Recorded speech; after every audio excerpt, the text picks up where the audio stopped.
The morning Jake Martinez woke up to silence was the morning he knew the world had officially gone to hell. Not the kind of silence that comes with peace or rest, but the heavy, suffocating kind that pressed down on a person's chest like concrete blocks.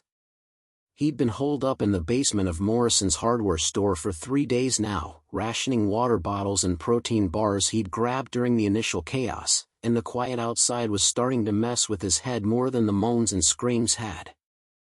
At least when those things were making noise, you knew where they were. This silence? This was different. This was the sound of a city that had stopped breathing, and Jake didn't like it one bit. He shifted on the concrete floor, his back aching from sleeping against boxes of nails and screws, and checked his phone for what must have been the 100th time. Still no signal. Still no messages. Still just that generic emergency broadcast screen telling everyone to stay inside and await further instructions. Yeah, right. Like anyone was coming to give instructions anymore.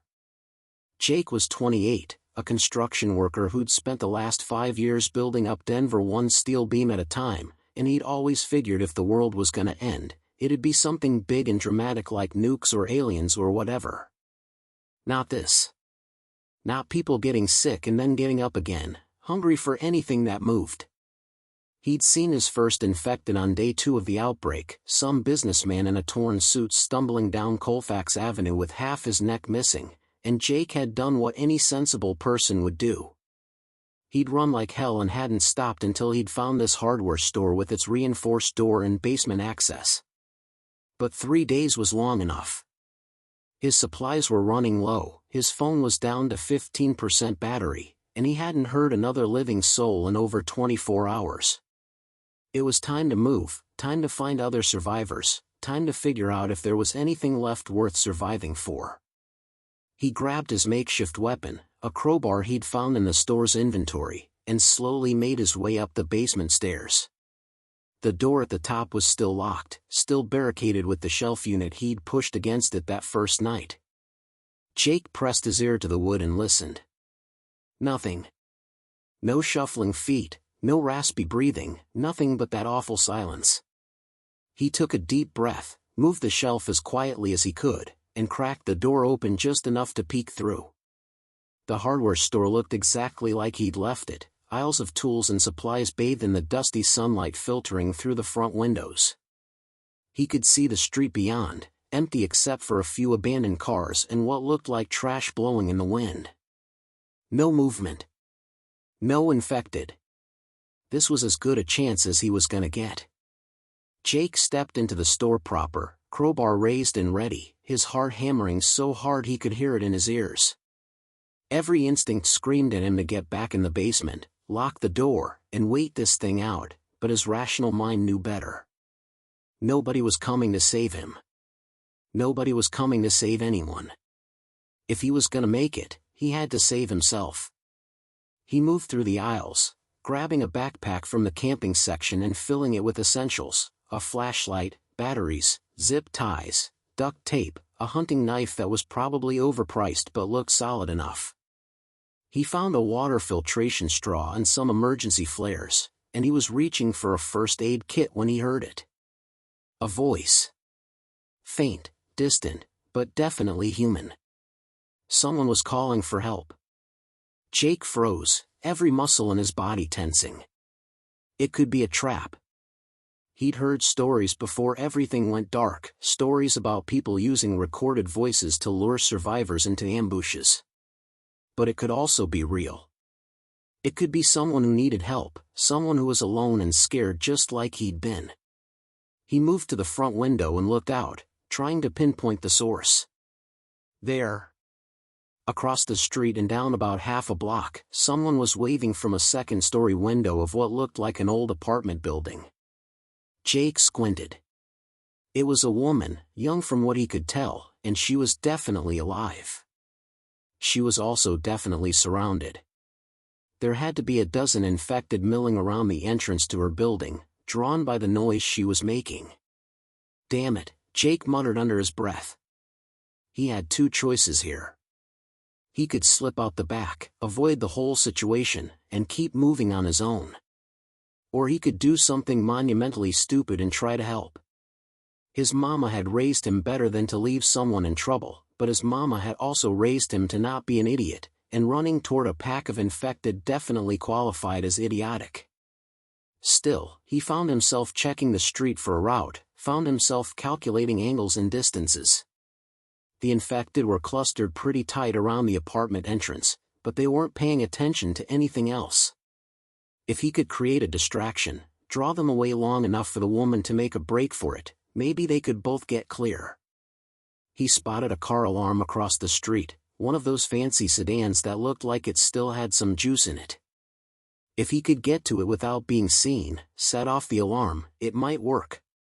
Jake took a breath, pushed open the hardware store's front door, and stepped out into the world he barely recognized. The air smelled wrong, like copper and rot mixed with the familiar Denver smog.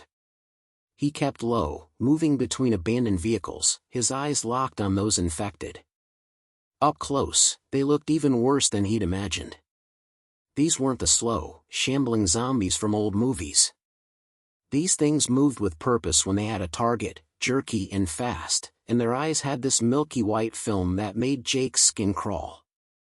He'd seen what they could do to a person, and he had no intention of finding out firsthand. Jake reached the sedan and tried the door. Locked. Of course it was locked. He glanced back at the infected, still focused on the apartment building, and made a decision. He raised the crowbar and brought it down on the driver's side window. The glass shattered with a crash that sounded like a gunshot in the quiet street, and immediately every infected head snapped in his direction. "Oh, hell," Jake breathed, diving into the car and slamming his hand on the horn. The alarm wailed to life, a piercing shriek that echoed off the buildings, and the infected responded like someone had rung a dinner bell. They turned as one and started shambling, then running toward the car, their mouths open in silent hunger. Jake scrambled out the other side of the sedan, his backpack catching on the gear shift, and hit the pavement running.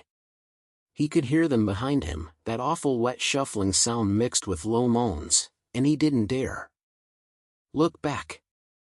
He just ran, his boots pounding the asphalt, heading for the nearest alley.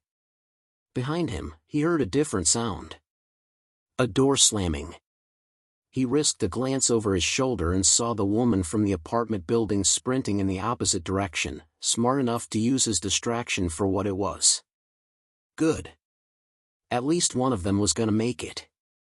Jake rounded the corner into the alley and nearly collided with a dumpster. He vaulted over it, landed hard on the other side, and kept moving. The alley opened onto another street, this one completely empty, and Jake finally slowed enough to catch his breath. His lungs burned, his legs felt like jelly, but he was alive. He was still breathing. He leaned against a brick wall and listened. The car alarm was still going in the distance, and he couldn't hear any immediate pursuit. He'd done it. He'd actually done it. A laugh bubbled up in his chest, half relief and half hysteria, and he had to clamp a hand over his mouth to keep it quiet. That was when he heard footsteps. Fast, light, coming from his left. Jake spun, crowbar raised, and found himself face to face with the woman he'd just saved. She had a baseball bat gripped in both hands and a wild look in her green eyes. "Easy," Jake said, holding up one hand while keeping the crowbar ready in the other. "I'm not infected.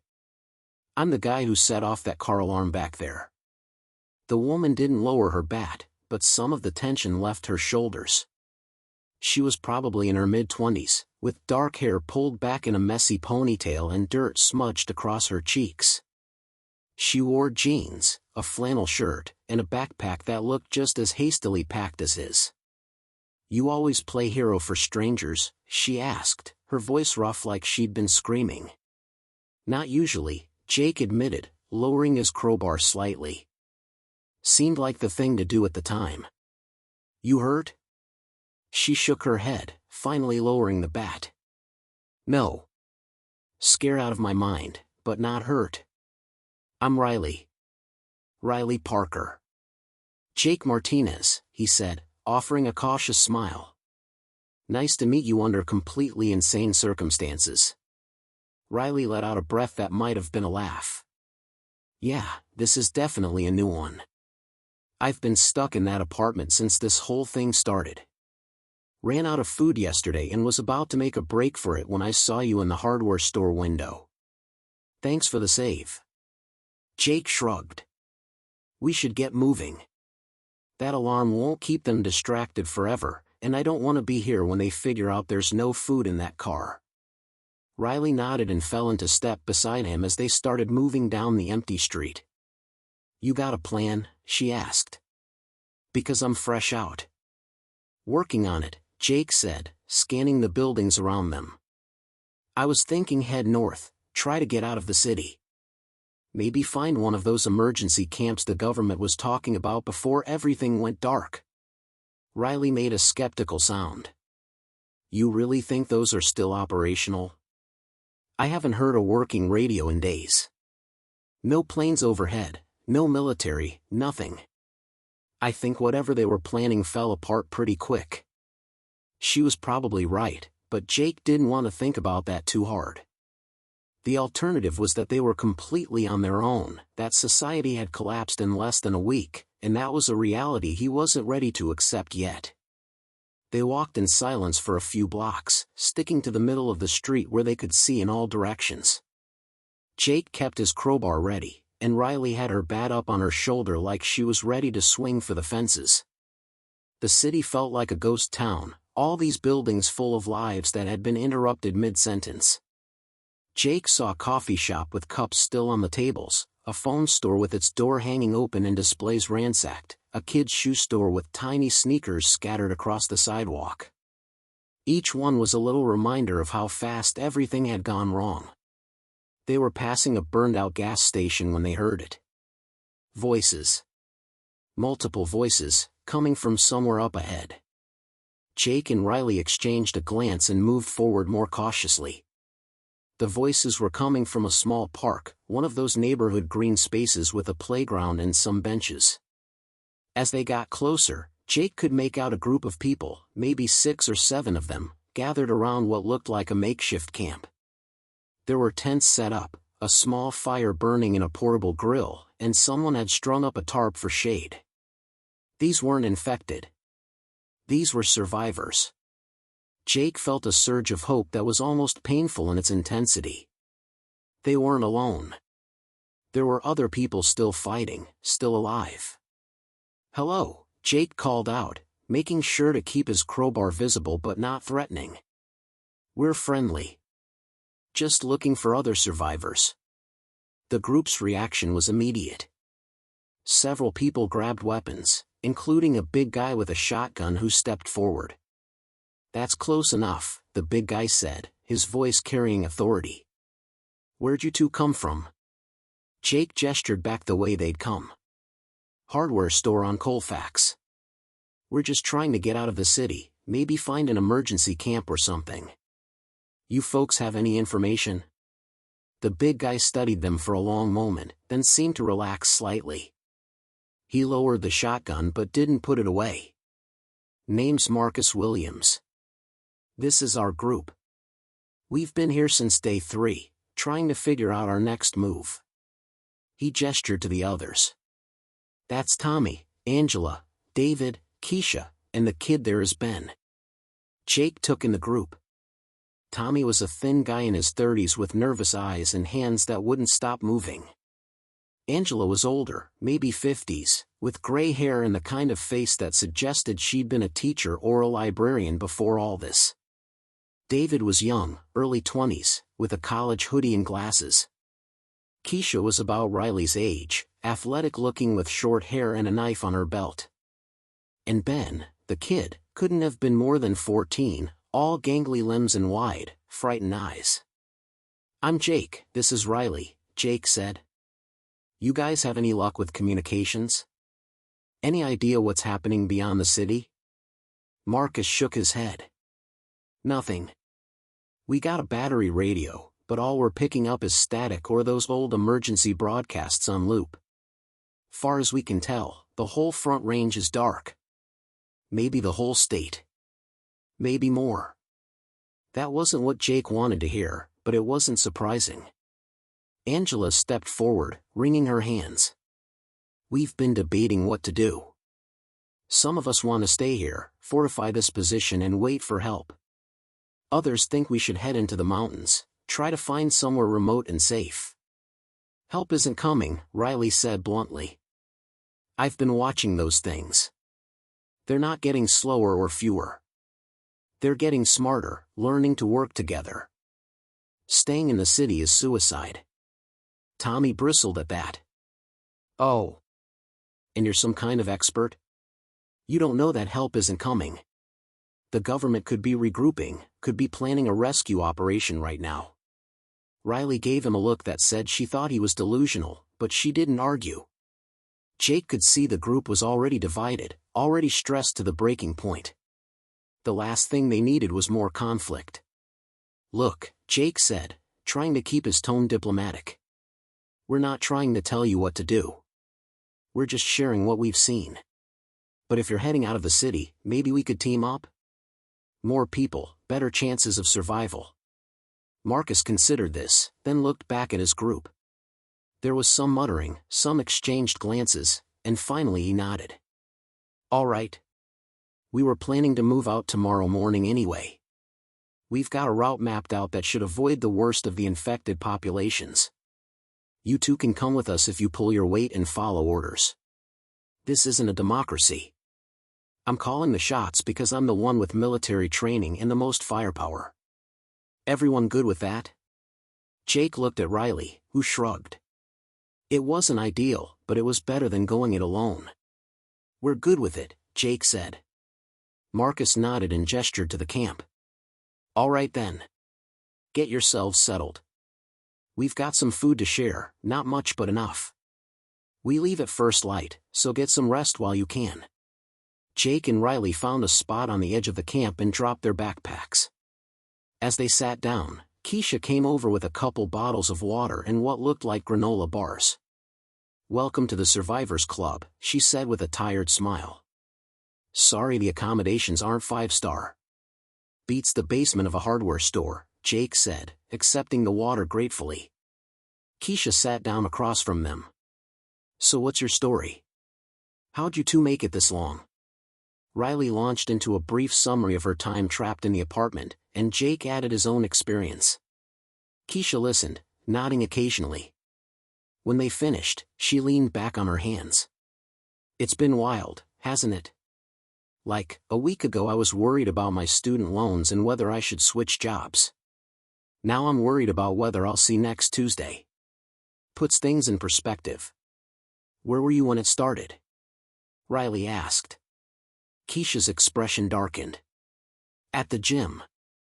I saw it happen to one of the trainers. 1 minute he was spotting someone on the bench press, the next he was on the ground convulsing. Then he got back up and attacked the person he'd been helping. It was chaos. People running, screaming. I grabbed my stuff and ran home, locked myself in for 2 days before I ran into Marcus and the others. He saved my life when I got cornered by a group of those things. She paused. What about you, Jake? You got family in the city? Jake felt his throat tighten. He'd been trying not to think about his family, his parents who lived in Colorado Springs, his sister in Boulder. My folks are south of here. I tried calling them when this started, but the lines were already jammed. I don't know if they made it or not. The words hurt to say out loud, made it all too real. Keisha reached over and squeezed his shoulder. Hey, don't give up hope. If they're anything like you, they're probably holed up somewhere safe, waiting this out. You'll find them. Jake appreciated the sentiment even if he didn't quite believe it. The rest of the evening passed in a strange mix of normalcy and surrealism. The group shared a simple meal of canned soup and crackers, and people talked in hushed voices about their experiences, their fears, their hopes for what came next. Ben, the kid, was quiet most of the time, sitting close to Angela who seemed to have taken him under her wing. David, the college kid, was going through a stack of maps, marking routes and discussing strategy with Marcus. Tommy was on watch, pacing the perimeter of the camp with a tire iron in his hands in jumpiness that made Jake nervous. The guy seemed one loud noise away from completely losing it. As darkness fell, Marcus got everyone's attention. "All right, listen up. We're doing 2-hour watches tonight. Tommy and David first, then Angela and Keisha, then Jake and Riley. Ben, you're exempt. You need your sleep, kiddo. We move out at 6 a.m. sharp, so be ready to roll. The plan is to head northwest, stick to residential streets where possible, and avoid any major roads or commercial areas where the infected seem to congregate. We're making for the foothills, and if we can get there, we'll reassess our situation. Questions?" Riley raised her hand. "What's the long-term plan?" "Say we make it to the foothills." "Then what?" Marcus rubbed his face, and for the first time, Jake saw how exhausted the man was. "Honestly? I don't know. Find somewhere defensible, somewhere we can grow food and filter water. Try to rebuild some kind of life. Or maybe we find other survivors, a bigger group with better resources. I'm making this up as I go, same as everyone else. But staying here, staying in the city where those things can corner us?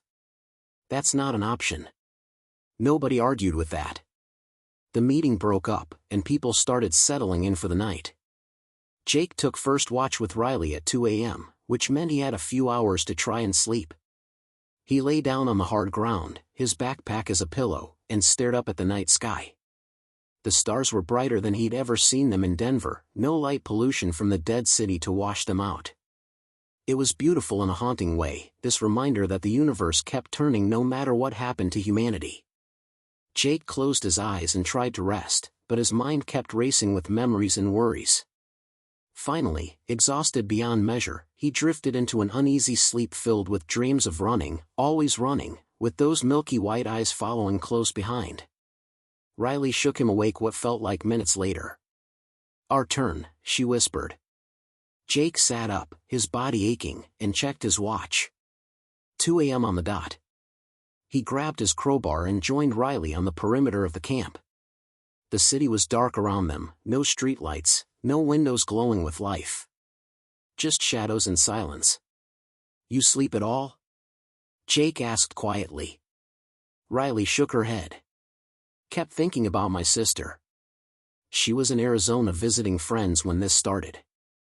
I keep wondering if it's as bad there, if she's okay, if I'll ever see her again." "Yeah," Jake said, understanding completely. They walked in silence for a while, circling the camp, straining their ears for any sound of danger. An hour into their watch, Jake heard something. A scraping sound, metal on concrete, coming from the direction of the street. He held up a hand, and Riley froze. They both listened. There it was again, closer this time. Jake motioned for Riley to wake Marcus while he moved toward the sound, crowbar raised. His heart was pounding, adrenaline sharpening his senses. He peered around the edge of a building and saw movement. Not infected. A person, definitely a person, dragging what looked like a suitcase behind them. Jake stepped out into the open. "Hey," he called softly. The figure jumped, dropping the suitcase with a bang, and spun around. It was a man, older, maybe in his 60s, with a wild gray beard and clothes that had seen better days. Don't shoot," the man said, holding up his hands. "I'm not infected, I'm just trying to get through." Jake lowered his crowbar slightly. "Relax. We're survivors, got a camp just over here." "You alone?" The old man nodded, his hands shaking. "Yeah. Been hiding in a pharmacy for the past few days. Ran out of food and water. Saw your fire and thought maybe, just maybe, there were people." By this time, Marcus and the others had come over, weapons ready but not threatening. Marcus sized up the newcomer. "What's your name?" he asked. "Frank. Frank Peterson. I'm a pharmacist, or I was. Retired last year. Hell of a retirement this turned out to be." Despite everything, Jake found himself smiling. Marcus looked at the group, and heads nodded. "All right, Frank. You can join us. We're heading out at first light, making for the foothills. You able to keep up? Frank straightened his shoulders. I may be old, but I'm not dead yet. I can keep up. Marcus clapped him on the shoulder. Good. Get some rest. We've got a long day ahead. Frank was integrated into the camp, given some water and a protein bar, and the watch resumed. The rest of the night passed without incident, and when the sun started to lighten the eastern sky, Marcus had everyone up and moving. They broke camp quickly, packing everything they could carry and leaving the rest. Jake did a final check of his supplies: water bottles, some food, the first aid kit, his flashlight, batteries, zip ties, duct tape, and the hunting knife. Not much to rebuild civilization with, but it was something. The group set out just as the sun cleared the horizon, 9 souls moving through the dead city like ghosts. Marcus took point with his shotgun, and Keisha brought up the rear with a handgun she'd acquired somewhere along the way. Jake found himself walking next to Angela and Ben. The kid was quiet, his eyes darting nervously at every shadow. You doing okay, Ben? Jake asked. The kid shrugged. I guess. This is all just really messed up, you know? Angela put a protective arm around his shoulders. We're going to be all right. We're going to find somewhere safe. They moved through residential neighborhoods, past houses with doors hanging open and yards overgrown after just a week of neglect.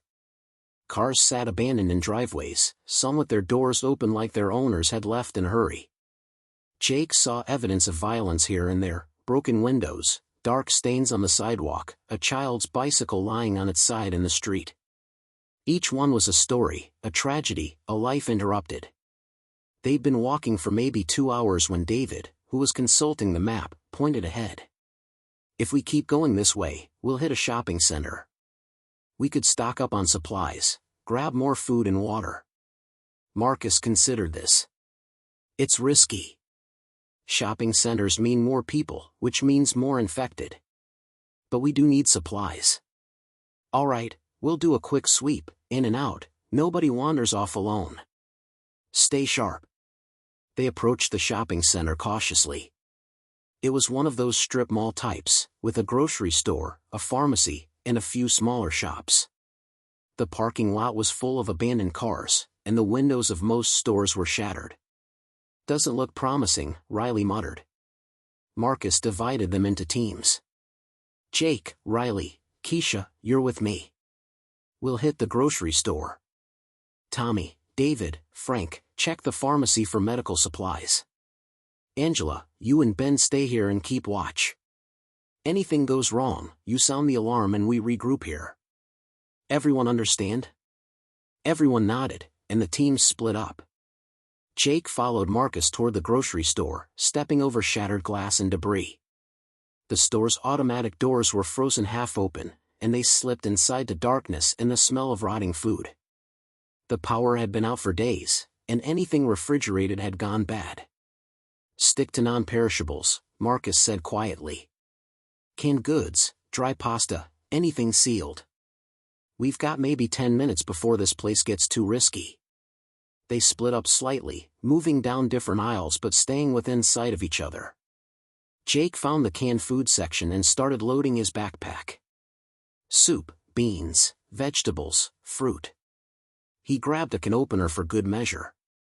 Riley was grabbing boxes of crackers and granola bars, and Keisha was in the bottled water section. Jake was reaching for another can when he heard it. A low moan, coming from deeper in the store. He froze, his hand on the can, and looked toward the sound. There, at the end of the aisle, an infected was stumbling toward him. It had been a woman once, wearing a store uniform, but now its face was gray and its eyes were that terrible milky white. Jake backed up slowly, not making any sudden movements. Marcus, he said quietly. We got company. The infected's head snapped toward his voice, and it started moving faster. Jake raised his crowbar, his hands steady despite his racing heart. The thing got close enough for him to smell the decay, and then Jake swung, connecting with its temple. The infected dropped like a puppet with cut strings. Time to go, Marcus said, appearing at Jake's side. Where there's one, there's usually more. As if on cue, more moans echoed through the store. Shapes moved in the darkness, shuffling toward them. The team bolted for the exit, their supplies rattling in their packs. They burst out into the sunlight and saw Tommy, David, and Frank running from the pharmacy with similar urgency. "The whole place is crawling with them," Tommy shouted. "We gotta move." Angela and Ben were already backing toward the parking lot exit, and the group converged, running between abandoned cars. Behind them, infected were pouring out of the stores, drawn by the noise and movement. They ran for 3 blocks before Marcus finally called a halt in what looked like a quiet residential street. Everyone was breathing hard, adrenaline pumping. "Everyone okay?" Marcus asked, doing a quick head count. "Anyone bit, scratched, anything?" Everyone checked themselves and each other. A few scrapes from broken glass, but no bites. They'd gotten lucky. Frank was leaning against a car, his face pale. "I'm getting too old for this," he wheezed. David was fumbling with his inhaler, his asthma acting up from the exertion. Keisha was checking her handgun. "I used 2 rounds back there," she said. "Down to 6 bullets." Marcus nodded grimly. "We'll need to be smarter about conserving ammunition. Hand-to-hand when possible, guns only as last resort." "Everyone got enough supplies from that run to make it worthwhile?" They compared notes. Between all of them, they'd managed to grab maybe 3 days' worth of food and water, plus Frank had scored some useful medications from the pharmacy including antibiotics and pain relievers. It wasn't much, but it was better than nothing. "All right," Marcus said. "We keep moving. We're still at least half a day from the foothills, and I want to be out of the urban areas before nightfall." They continued northwest, the city gradually giving way to suburbs and then to more open areas. The roads became less congested, the buildings more spread out. They saw fewer infected out here, though they passed several that were just wandering aimlessly, like they were searching for something. Jake kept his distance and they moved on without engagement. Around midday, they stopped to rest and eat in the shell of an abandoned gas station. Ben was flagging, the kid clearly not used to this much walking, and Angela wasn't much better. Even Jake's legs were burning, and he was in decent shape from his construction work. "How much further?" Tommy asked, an edge of desperation in his voice. Marcus consulted the map. "Another 6. Maybe 7 miles. We should be able to make it before dark if we keep a steady pace." Tommy laughed, a little hysterical. "And then what? We just camp out in the mountains and hope for the best? Hope those things don't figure out how to climb hills?" Marcus's expression hardened. "You got a better idea, Tommy? Because I'm all ears. Otherwise, stop complaining and start moving." The tension between them was thick enough to cut with a knife, and Jake saw David and Angela exchanging worried glances. Riley caught Jake's eye and tilted her head slightly, a silent question: "Is this group going to hold together?" Jake gave a small shrug. He honestly didn't know. They were all scared, all traumatized, all grieving the world they'd lost. It was a miracle they'd functioned this well so far. The rest they needed, they took in silence, everyone lost in their own thoughts. Then Marcus stood, shouldered his pack, and started walking. One by one, the others followed. The afternoon wore on, the sun beating down on them as they left the last of the suburbs behind and started into the foothills. The landscape changed, becoming rockier and more vertical. Trees appeared, pines and aspens, and the air smelled cleaner. Jake felt like he could breathe properly for the first time in days. They were following an old hiking trail now, one that wound up into the mountains, and there was no sign of infected anywhere. Either those things didn't come up this far, or survivors had already cleared the area. Jake hoped it was the former. As the sun started to sink toward the horizon, painting the sky in oranges and purples, Marcus found what he'd been looking for, a small clearing with a stream running through it and natural rock formations that would provide some shelter and defensive positions. "This is it," he said. "We'll camp here for the night, figure out our next move in the morning." Everyone dropped their packs with relief. Keisha and Riley went to filter water from the stream, while Tommy and David started gathering firewood. Frank was already examining plants growing near the water. "Some of these are edible," he said.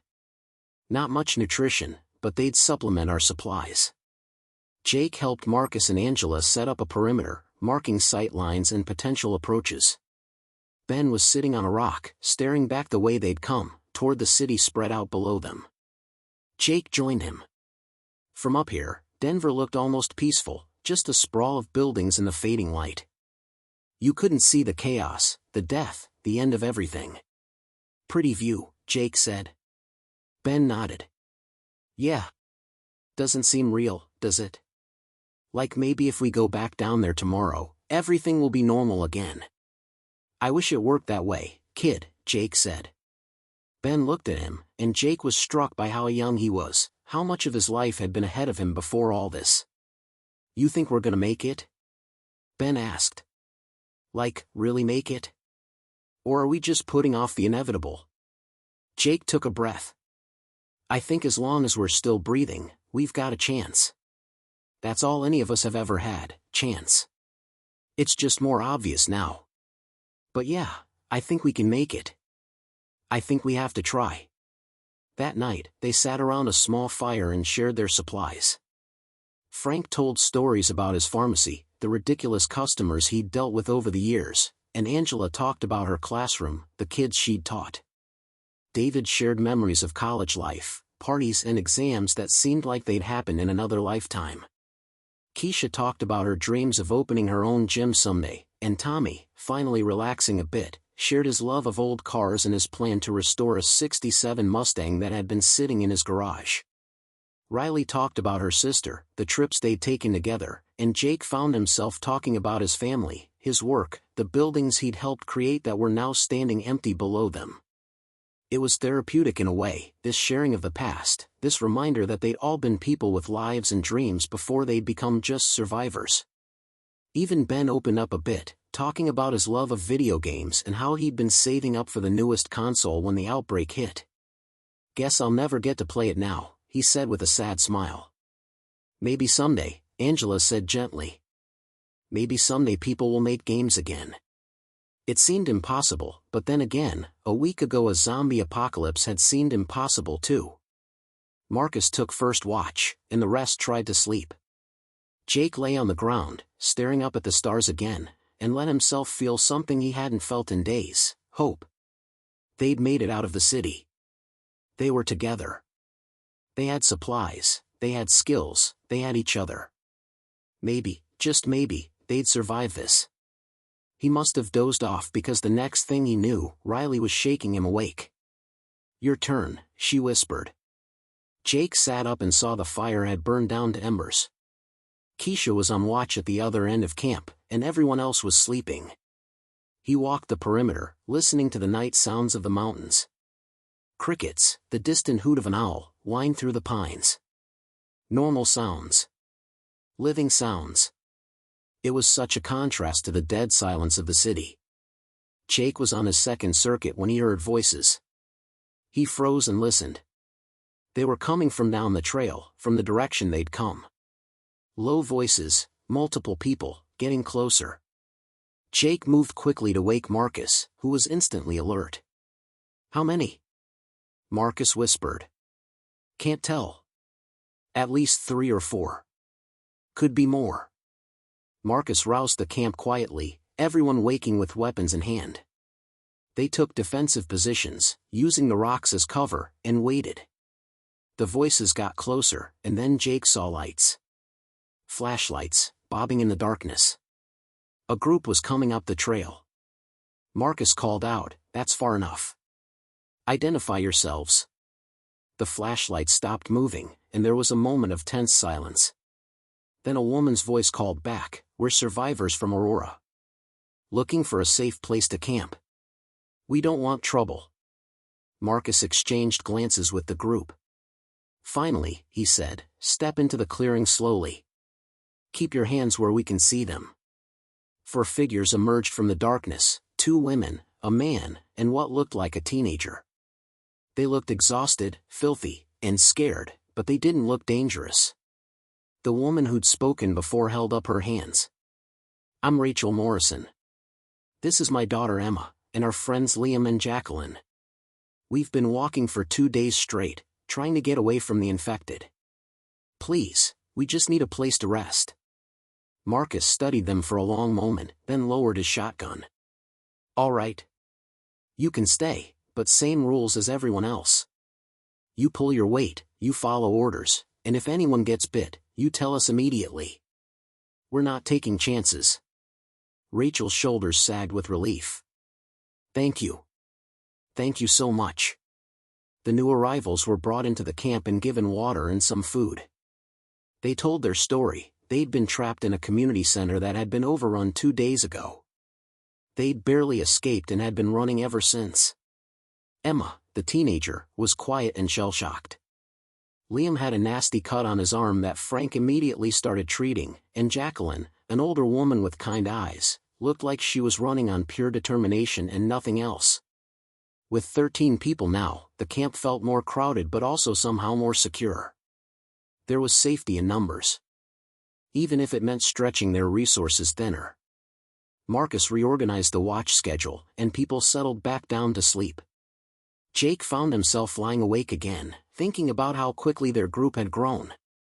2 days ago, he'd been alone in a hardware store. Now he was part of something bigger, a community of survivors. It was fragile, held together by necessity and fear, but it was real. The next morning dawned clear and cool, and Marcus called everyone together. "All right, here's the situation. We've got 13 mouths to feed and maybe 4 days of supplies if we're careful. We need to find a more permanent solution. I'm proposing we head deeper into the mountains, find a cabin or a ranger station or something we can fortify and use as a base. From there, we can start planning longer term, finding more supplies, planting food, establishing some kind of sustainable situation. All in favor?" Hands went up around the circle. Everyone was in agreement. They couldn't just keep running. They packed up camp and started moving deeper into the mountains. The trail got steeper and rougher, but the forest got thicker too, providing cover and concealment. They saw wildlife, deer that bounded away at their approach, squirrels chattering in the trees, even a black bear in the distance that thankfully showed no interest in them. Signs of life, of a world continuing on despite humanity's collapse. Around midday, David, who was consulting a topographical map, pointed to a spot. "There's supposed to be an old Forest Service cabin about 2 miles northeast of here. Off the main trails, pretty isolated. Might be exactly what we're looking for." They changed direction, bushwhacking through undergrowth and over fallen logs. It was tough going, especially for Angela and Jacqueline who weren't used to this kind of hiking, but everyone pushed through. They had a goal now, a destination, and that made all the difference. Finally, after what felt like hours but was probably only 90 minutes, they found it. The cabin was small, made of weathered logs, with a stone chimney and a covered porch. It looked abandoned, but it was intact. No broken windows, no signs of violence. Marcus approached cautiously, shotgun ready, and pushed open the door. The interior was dusty but solid. One large room with a stone fireplace, some basic furniture, and a small loft area. There was a hand pump for water visible through the back window, and what looked like an old outhouse behind the cabin. It wasn't luxury, but it was shelter. It was defensible. It was hope. "This'll work," Marcus said, and Jake heard the relief in his voice. "This'll definitely work." The group piled in, dropping their packs and immediately starting to make the space habitable. Frank and Jacqueline started cleaning, while Tommy and Liam checked the structure for weak points. Angela and Rachel began taking inventory of what supplies they had versus what they'd need. Keisha and Riley went to check out the water pump and the surrounding area for resources. Jake found himself on the porch with Marcus and David, looking out at the forest. "We did it," David said, a note of wonder in his voice. "We actually made it somewhere safe." Marcus nodded slowly. "For now. But this is just the beginning. We've got a lot of work ahead of us if we're gonna survive long term." We need to secure more food, set up defenses, establish protocols. This isn't a vacation, this is our new life. Jake understood what he meant. The world they'd known was gone. The conveniences, the infrastructure, the safety net of society, all of it was gone. They were starting over from scratch, with nothing but what they could carry and what they could build. Over the next few hours, the group worked together to transform the cabin from an abandoned relic into a functioning base. They cleared out the debris, got the fireplace working, tested the water pump and found it still functional. Tommy and Liam found an old shed with some tools, an axe, a saw, some nails, things that would be invaluable. Frank and Jacqueline discovered a root cellar that was still intact, perfect for storing supplies.